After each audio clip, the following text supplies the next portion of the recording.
હેમાં હો ભળજે આ 2024 ના છેલ્લા દાડા બાકી પણ 2025 બે હોય એટલે અમારા જોયેલા સપના પૂરા કરજે હે માંગુ માંગુ તને એટલું તમારે કેવું ના પડે જેટલું હે આલતું એટલું વાપર્યું નેઠન ના ખાધે ખૂટા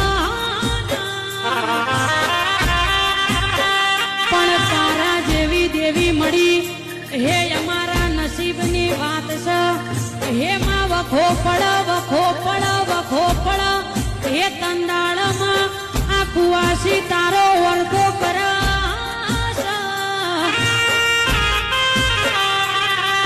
કામાં તને યાદ કરું અને તું દોડી આવજે